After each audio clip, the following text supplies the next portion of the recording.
Aloha, everybody. Not quite right. Who knows how to say it right?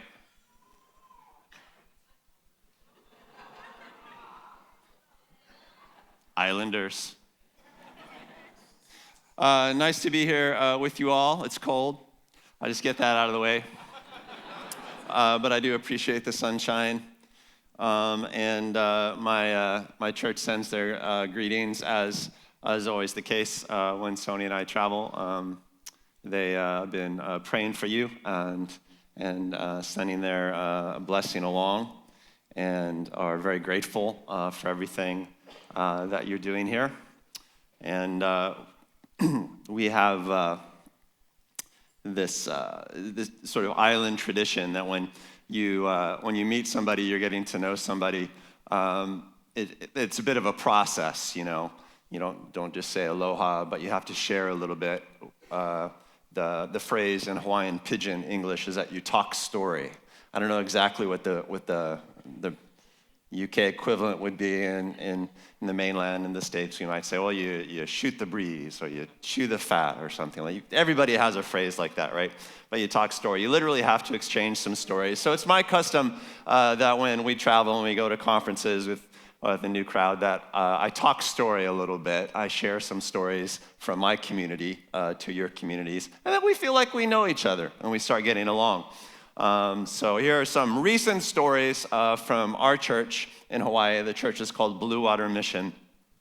One, because we're surrounded by blue water, being on an island, and because the name speaks of kind of being out far from land, not in the green coastal water, but in the deep blue water. To be out far and in deep with God, that's generally the idea. Sonia and I lead the small group in our church, among our other duties, and we have a young man in the group. His name is Butler, and he's super intentional in the way he pursues things. So he just decided that he's going to become a better healer. He's going to work in the ministry of healing. So what he's been doing is he's just been going out into public places and trying to find sick or injured people and heal them. And he's very strategic. He has worked this out, and he has discovered that when he's carrying his baby, then people find him less threatening. That's really good, right? And so he was out in the park, our big park in Honolulu, Kapiolani Park, and he's carrying his baby. He's got another young kid who's in a stroller, and so he's just kind of out there looking for sick people. And there was a couple of young women, and one of them was on crutches with the big, they don't use casts anymore, but these sort of fiberglass braces that you see on legs. And so obviously this young woman is hurt, so he walks up to them and says, hey, this is crazy, but can I pray to heal your leg? It's what my family likes to do on Saturdays. And it turns out that these young ladies were Ukrainian, and one of them spoke some English and the other one didn't. The injured one did not. But through translation, the woman says, yeah, I'd like that. They were just, visiting the island. They're like, I guess this is what you do in America. And so he prayed for them, and he's very cut and dry. It's like, in the name of Jesus, leg be healed. Did it work? And she's like, that's it? And he's like, yeah, check it out. And so she stood on it, and she put down her crutches, and then she removed it. Completely healed. Right out of the box. And then he was like, aloha, have a nice vacation. Good holiday. He's very jazzed up about this.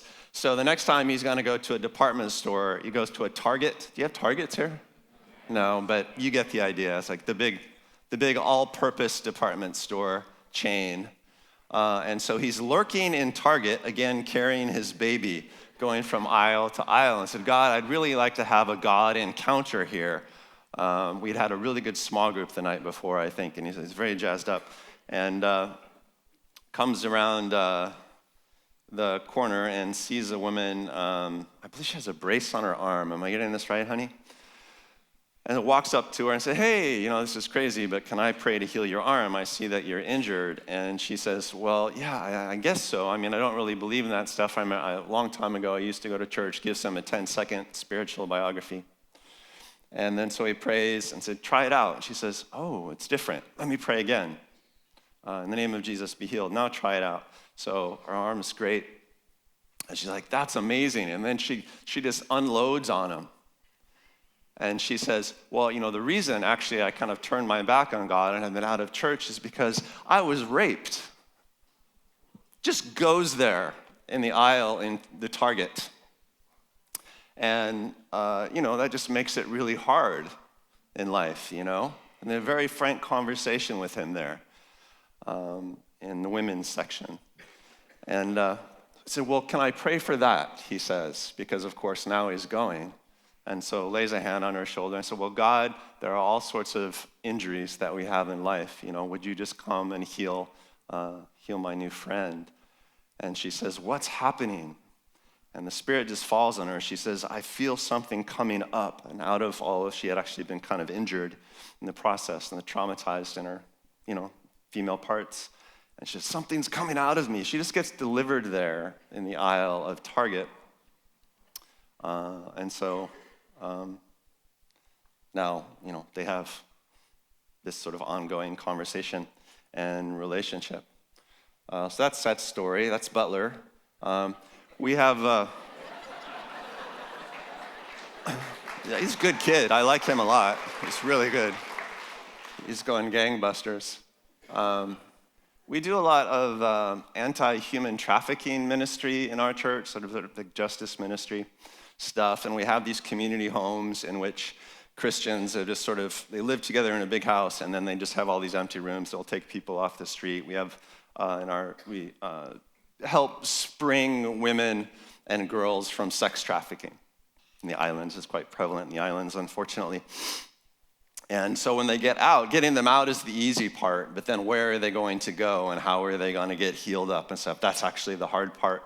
And so we have these homes, and the woman that leads that ministry for us is named Veronica. Everybody calls her Vern. And so she got this woman out and took her to one of our community homes. It's run by this guy named John and Elton. And that's actually their names. Notice I said it that way and not the other.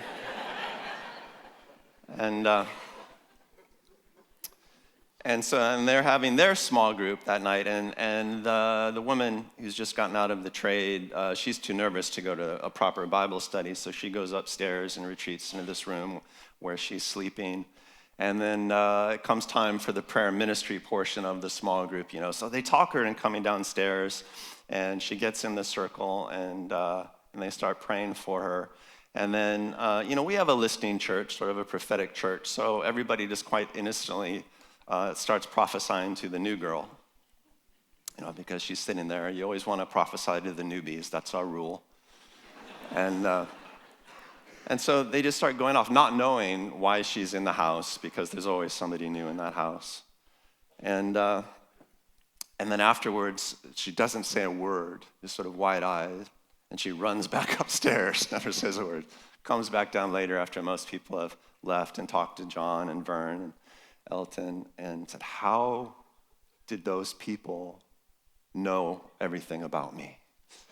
How did they know? I said, oh, well, that's the Holy Spirit. That's God, because he knows all about you, And if you talk to Veronica, the woman who leads our human trafficking ministry, she would say that you can't really talk to many of these women and girls about God, right? You can't really talk to them about Jesus, but if they have an encounter with Jesus, then it can begin. Because you have a lot of defenses, you have a lot of injury to get around. Anyway, so that's the small group at our community house, K2. That's my talk story. I'll get on to the teaching. Do you feel like we know each other better now? Because I feel like we're getting along quite well, actually. This has gone far better than I expected.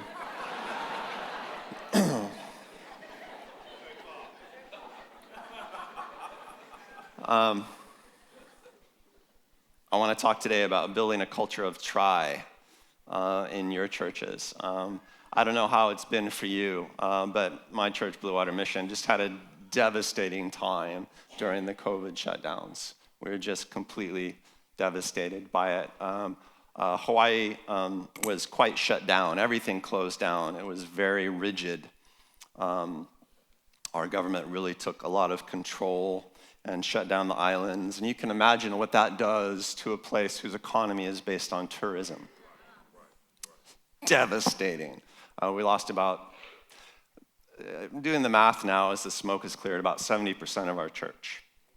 That's a tough place to make a living, tough place to live. A lot of people went back to the mainland, and we had all the political and the racial strife as well. It was just a devastating time. We weren't really a big church beforehand. It's a very itinerant place, Honolulu. A lot of people come and a lot of people go because the economy is so challenging, very tough place for young families and stuff like that. So over the years, we've determined that we lose about 50% of our congregation every year. And then we have to replace them, and we grow by bits. So we have a lot of people involved, but the church is never very large in terms of attendance. We never really have gotten much over 500. And after we spent some years at it, 14 years to get that. And then after the shutdowns, we were under 200. And so we feel a little bit like we're replanting again.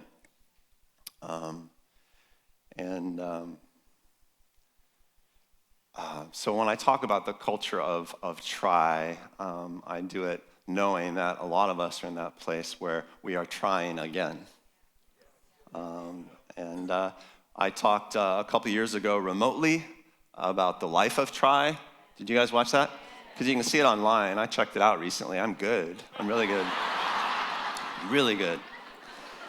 So this is kind of part 2 to that talk, not the life of try, which is not to say how you become a trier, but how you build a culture of try. Because I think that the number one job of any church leader is to build a culture of try. And I will unpack that a little bit. I want to do a quick review, and then I'm going to talk just some very practical tips about how to build that in your churches or your small groups and stuff like that. Because, as we were reminded by Charles, an old John Wimberism, faith is spelled wrong. Faith is spelled T-R-Y. We're going to talk about that. And by the end of today, you're going to have this down. Seriously, people. Update. Update. I've traveled halfway around the world. We're going to get this right.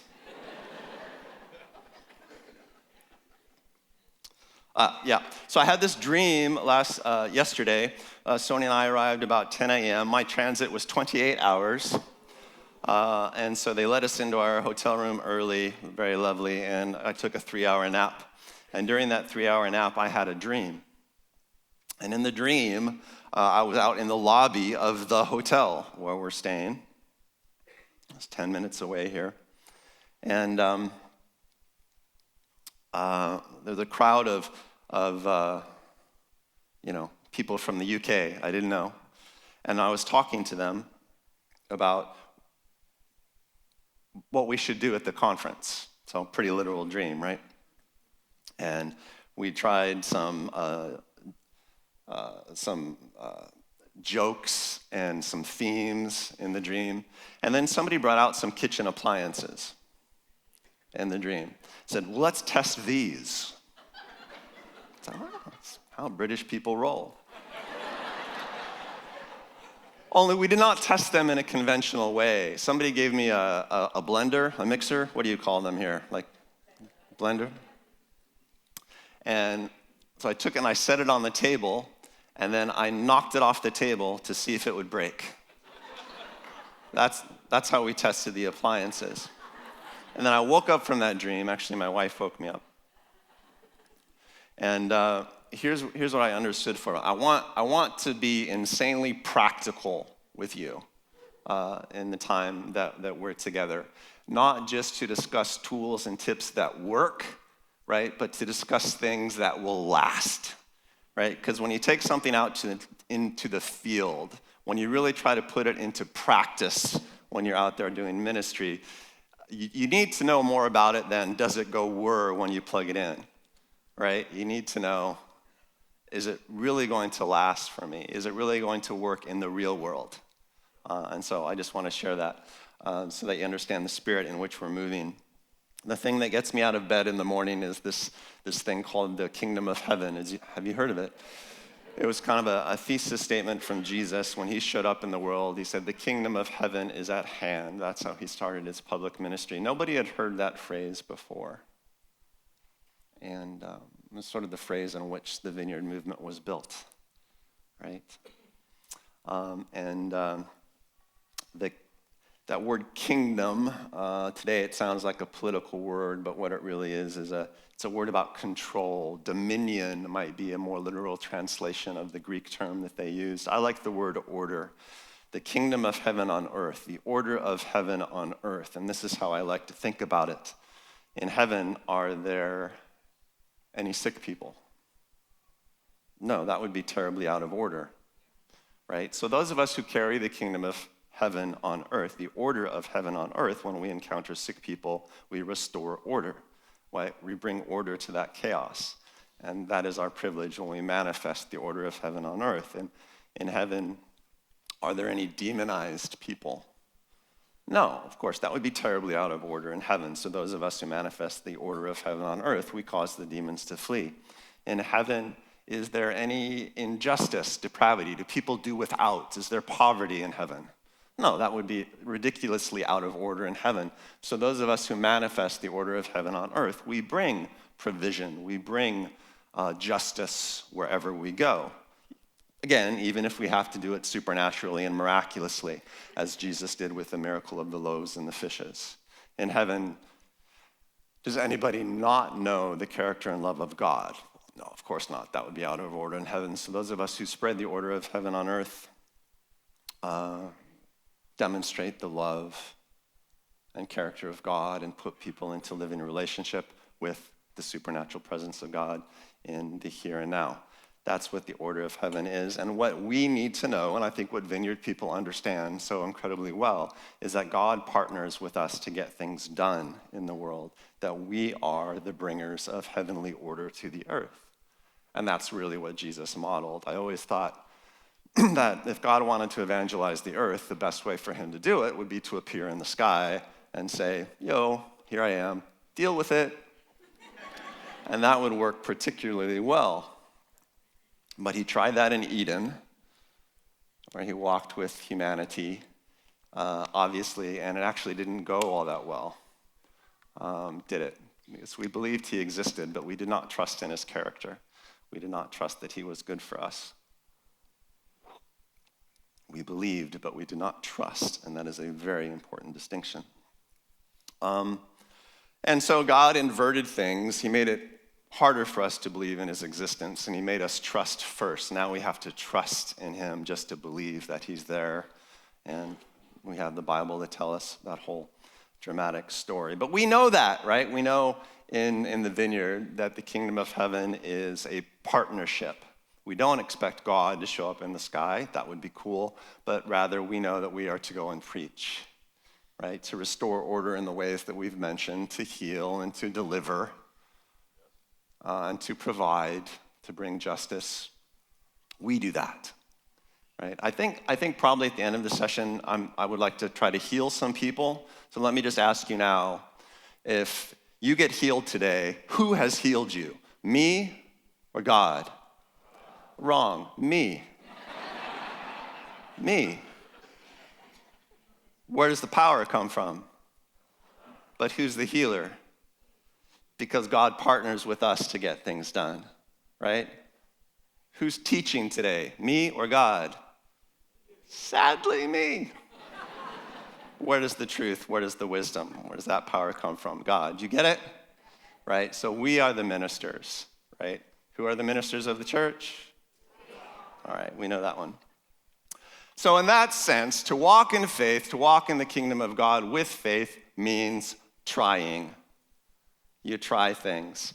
Faith isn't what you believe. Faith is what you do with what you believe, right? Faith means trying.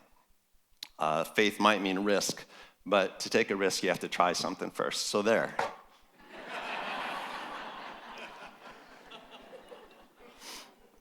Or as I like to say, faith is when belief tries what it should. Faith is when belief tries what it should. One of our big sayings at Blue Water. And Jesus was all about this. This is the kind of faith that he modeled, right? He did not show up and say to the crowds, hey, agree with me. Never said that. In fact, very rarely answered a question directly, right? What would he say? Follow me.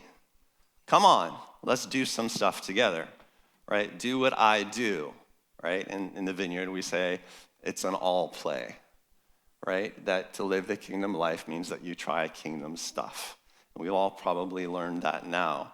To spread the kingdom in the world means to spread kingdom trying, right? It's an action movie.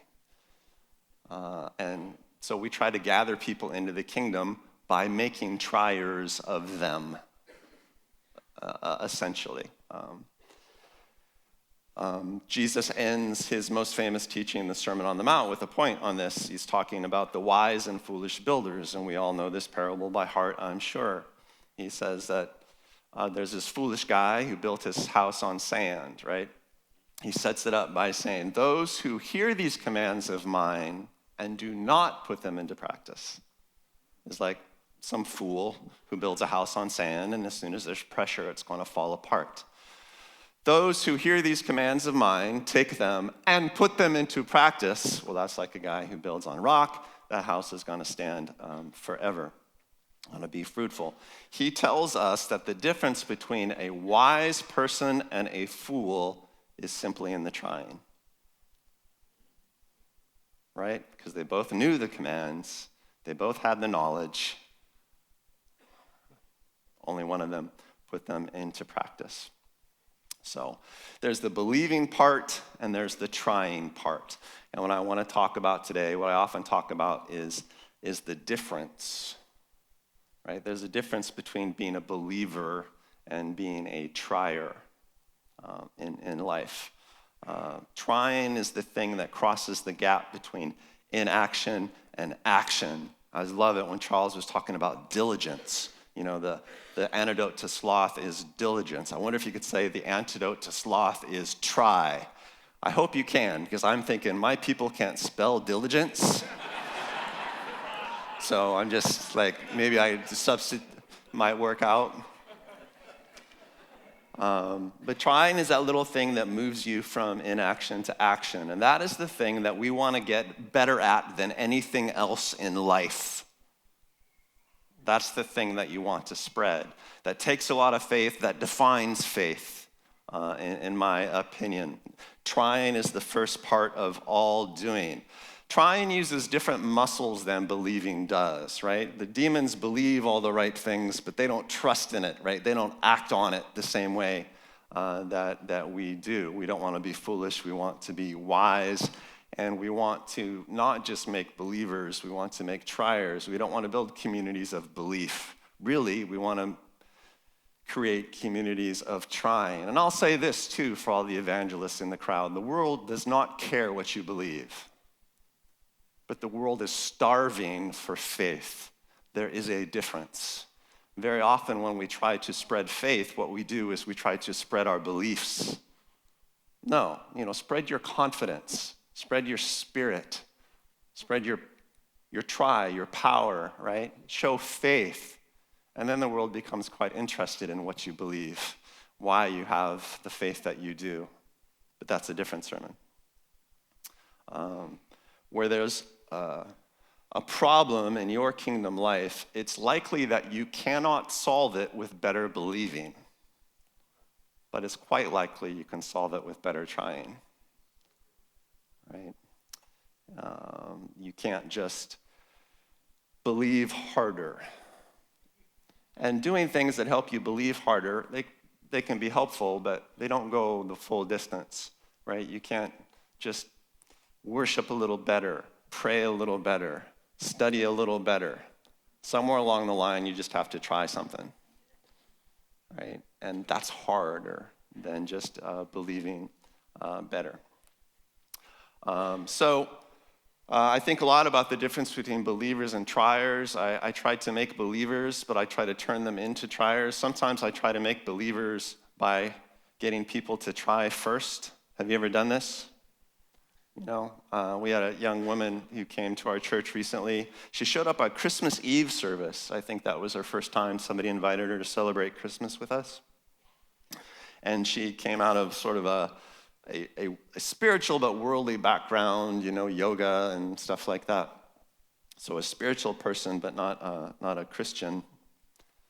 And so the first evening she was there, one of our ministers called her out of the crowd and gave her a prophecy. Well, that was interesting to her.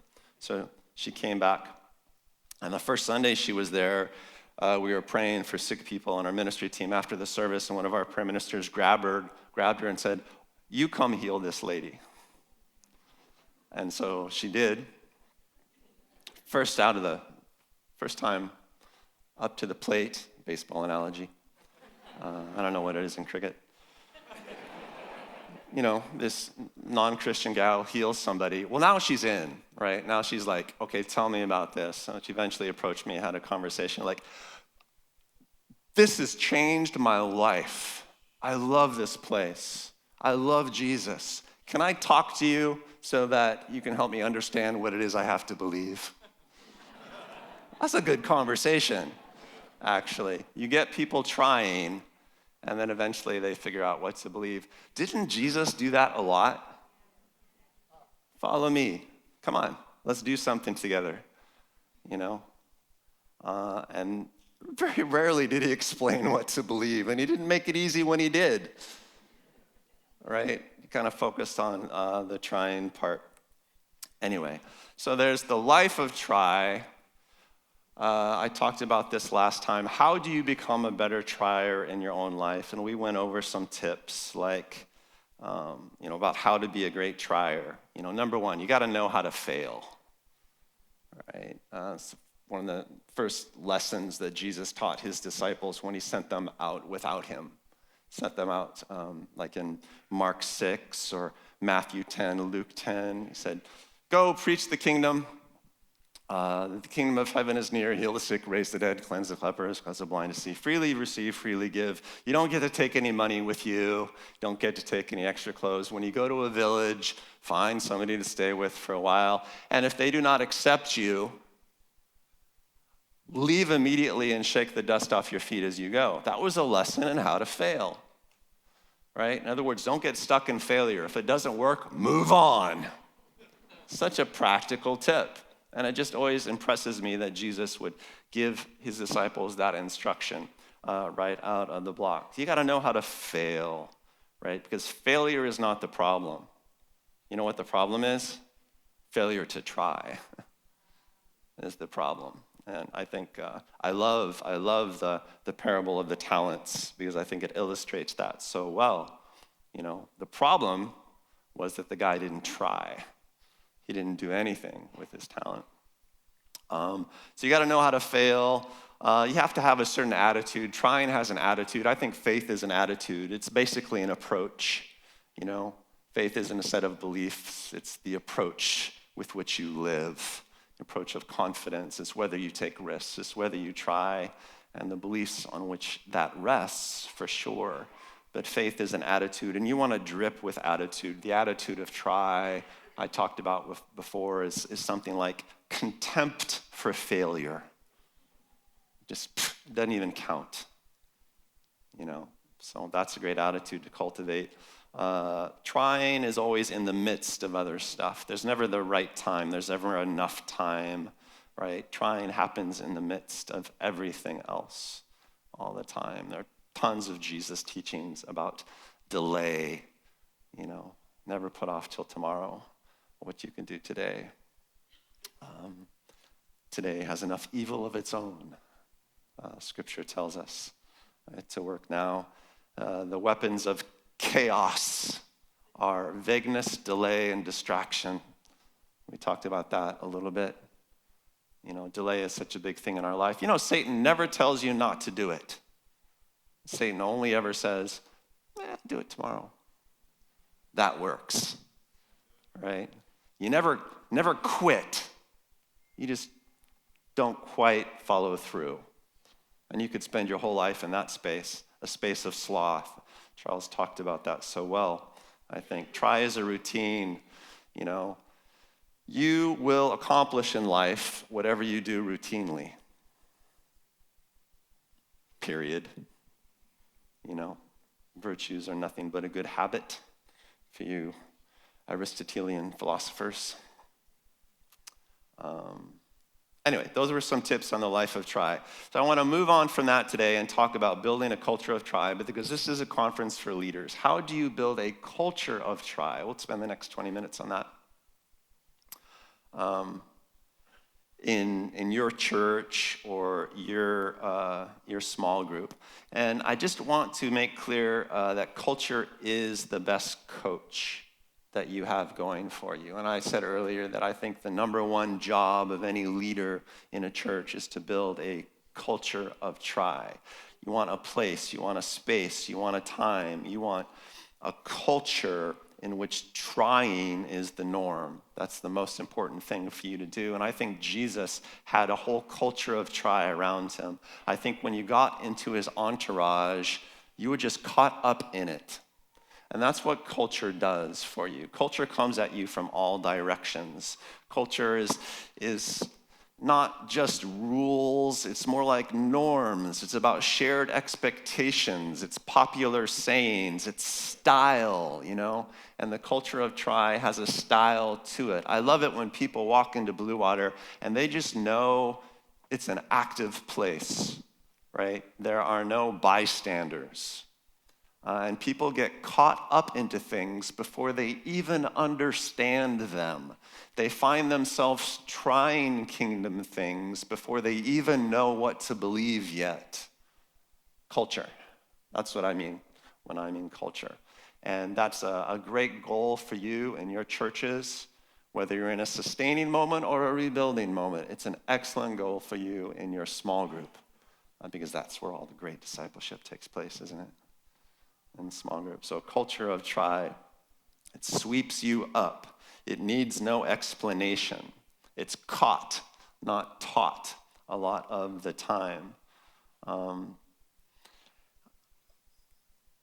So I got maybe 5 tips, insanely practical, knock the blender off the table sort of tips for you on building a culture of Try in your church or small group. Are you ready?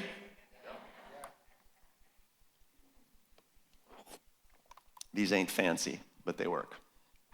Number 1,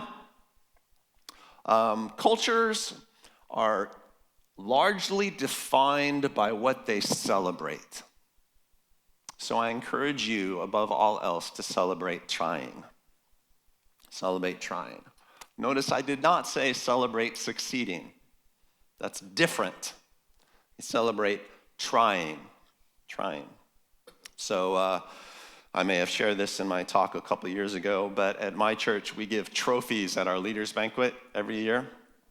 And we have 3 categories for these trophies. We have Blue Water Moment of the Year, which is an adventure story. We have everybody share their stories. We give a trophy for the best story, for the best adventure story. And we've had some good adventure stories. We'd have people thrown in communist prisons. We had a woman get shot on the foreign mission field. She won. It was a gimme. We've had all sorts of problems with, anyway, so adventure stories, needs no explanation. And then we have most awkward ministry moment of the year. Again, needs no explanation. We've all been there, we all understand it. But the most competitive trophy is most spectacular failure of the year. And the reason we give that trophy is because we want to make it clear that what we're celebrating is the attempt. Because all the faith is in the trying, right? All the faith is in the trying. We do 90-second testimonies during our Sunday services. Sometimes people will stand up and say, "Oh, I healed somebody in the park this week." And we're like, "Yeah, way to go." And then somebody will stand up and say, "I tried to heal somebody, at school, in front of the whole class and failed. And we'll go, yeah, because it's a great try story. So celebrate trying, especially when it fails. Figure out how to do that. Figure out how to share about that. That's number one. A culture is what it celebrates. Number two, and relatedly, share stories constantly. If you want to be really Christian-y about it, don't call them stories, call them testimonies. That's fine. That works. We have a saying at Blue Water Mission. We say, we're in it for the stories. And it's very common for me to end a counseling session by saying, all right, now go get me some stories. Bring me back some stories. Here's why. Because if you have stories to share in your talk story, then you've tried stuff. You need to have a lot of stories. And so I try to make that very clear to our disciples. And the best way to make that clear culturally is to constantly share stories. I get together in my small group every week, and my first question is, all right, who's got God stories from the week? What's happening out there? We got so carried away this past week that we never got to the Bible study or anything like that. Just a lot of really great stories. And that's when I know that things are healthy. Some of them are embarrassing, some of them are failure stories, but some of them are fruitful kingdom stories, of course, because if you try unsuccessfully, that's the pathway to trying successfully. So share stories constantly and make that a cultural norm for you. Number three, make sure your leaders are great triers. And I think I'm speaking to a room full of leaders. So make sure that you are a great trier. If you are merely an expert, stop leading. If you are a trier, you should be in charge. You should be the first to try things. You should have as many try stories as anyone in your congregation, in your small group. And if you don't, then you're failing at leadership. That's the metric. That's the measure. Never, if you're a church leader, never promote somebody into leadership who's not a trier.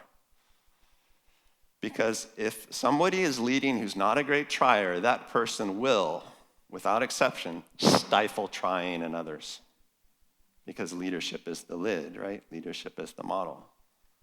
And you don't want people from below pressuring the leaders to try. Not the other way around. So make sure your leaders are great triers. And if you are a leader, make sure that you have a lot of great try stories. That's that. Number three, popularize sayings, because culture is not contained in great teachings. Culture is contained in great proverbs, great sayings. And Jesus was great at sayings, wasn't he? He never gave a long sermon. You're thinking, well, you should follow Jesus, Jordan.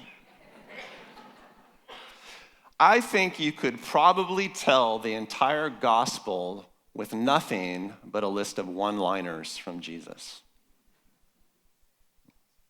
Do unto others, you'd have them do unto you. Turn the other cheek. These are great one-liners. The world knows these. That's how great one-liners are. They're just portable teachings. They go anywhere. They soak into the culture. Faith can move mountains. That's been in Broadway songs, for Pete's sake. Pick up your cross daily. Where your treasure is, there your heart is also. A man can't serve two masters. These are great slogans. You could put these on bumper stickers. We have a saying at my church, it's not real until you put it on a t-shirt. My yoke is easy, my burden is light. Judge not, lest ye be judged. Right? So much content, so few words. It's great for introverts. Our church slogan, 3 letters, try. That's on our t-shirt. And it's a great conversation starter. Paul says to Timothy, more than once in his epistles, Timothy, here is a trustworthy saying. Right? Have you read that in the Pauline epistles? Here's a trustworthy saying. Christ died for sinners, of which I am the worst. That's a heck of a saying. I think it's comedic. I think you have to do it the right timing, though. Christ came to die for sinners, which I'm the worst. Then you get the impact of it. Like, preach righteousness, but never arrogantly. It's a great sermonette. Some sayings from my church that everybody at my church would know. Faith means trying. Faith is spelled T-R-Y. Everybody at my church would know that, would say that. In your purpose lies your power. Oh, that's a good one. That's not a mug. It is. Discipleship means follow through. That's a good one. We're in it for the stories. I already quoted that one. Everybody knows these. Fear is the start of every bad thing. That's a good one. Life is ministry. That's what you're here for, etc. You probably have some sayings of your own, but the point is to repeat them constantly because they become your thesis statement. The kingdom of heaven is at hand was a saying that Jesus repeated all the time, and then it became a cultural pillar. You'll have powerful sayings, pocket-sized teachings, one-liners, and it will define your culture more than any sermon you ever give.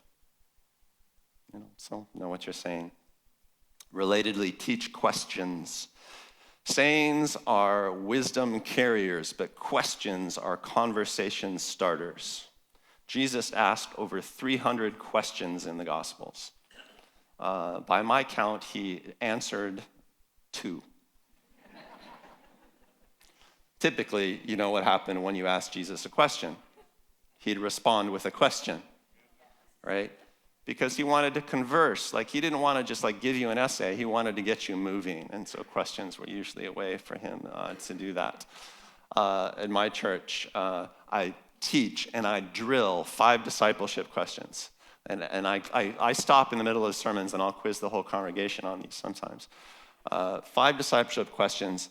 One of our sayings, incidentally, is always be discipling, whatever conversation that you're in. So you should have some questions at the ready and teach your people to have questions at the ready. So what has God been saying to you recently? That's discipleship question number 1. It's great to ask that to non-believers, by the way. That's where all the good questions start. If you can't quite pull that off, say, what is significant in your life recently? And then you can get to God from there if you want to. What's God been saying to you recently? What are you doing about it? What's challenging about that? Who are you bringing along with you in that journey? How can I help? Everybody knows those questions. And you can have a significant conversation at the drop of a hat, no matter where you are, in any pub, on any bus, in any classroom. My point is that if you teach people to ask Jesus questions, they'll get into Jesus conversations in any park or any Target or any home group. And questions are culture definers. Workshop things whenever possible, but I'm speaking to a Vineyard crowd, so you know all about workshopping things. Never, ever talk about something that Jesus did without trying it on the spot, if you possibly can. Resurrection accepted. And finally, model grace. And I'll end here.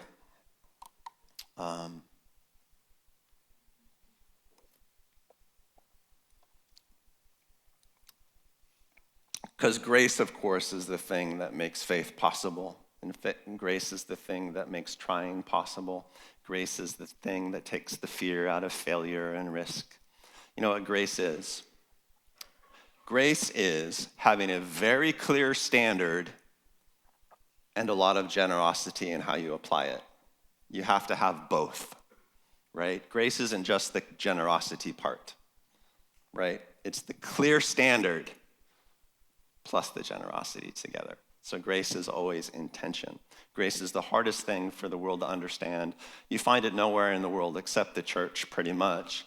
And I think even veteran Christians fail to understand grace. They're always going too far into one or the other. They're always too much into rules or too much into generosity, which means being lax about the standards. But grace is complex. It's rich. And grace is the thing that you need to talk about all the time to build a culture of try. You know, you have to have a spirit of generosity and be on point and on mission, on morality all the time. You have to do both. Whenever you're given a Bible teaching and something in the teaching bugs you, dig into it, major on it, talk about it, because that's where you'll find the grace every time. That's where the grace is. It's a little key for you. But here's what it means on a practical level in your church or in your small group. Here's what grace is. Here's how you know you're doing grace well in your community. It's when you have a mixture of excellence and not so excellence, and you showcase both of them. The hallmark of grace is unevenness. If in your church what you present is excellent through and through, excellent teaching, excellent music, beautiful people, you know, all of that stuff, very professional, and that's all you present, no grace. No grace. If every prophecy you give is a super accurate home run, no grace. If only the best ministers get to try in front of people, that's not grace. You need to fail sometimes so that everybody knows it's all right. So we do prophetic ministry at pretty much every service that we do at Blue Water, 90% of them anyway. Our prophetic elders will get up and they'll call people out of the crowd, usually people that are just visiting that day. And what I teach people is you don't prophesy unless the word can be falsified on the spot. Why? Because I want to know if it is accurate or not. So none of these wimpy milquetoast prophecies. Oh, God just wants to encourage you in your life. Nah. Save that for outside. It's like, oh, you lost a job recently. Yes, that's what I'm talking about. And sometimes they whiff. And I love it. Because then I can say, I told you they weren't perfect. Because what makes prophetic ministry safe is not perfection, but authenticity. Yeah? And authenticity is what communicates the grace. Now, a lot of them hit with life-changing accuracy. And a lot of times, the healing does work. I want to show both. That's how you make a church built on grace, and that's how you build a culture of try. Do you understand? It has to be mixed. It has to be. If it's not mixed results, you're not doing it. You're not doing it right. So I'm putting a lot of pressure on you to be uneven. You get it? And that's all I got to say about building a culture of try.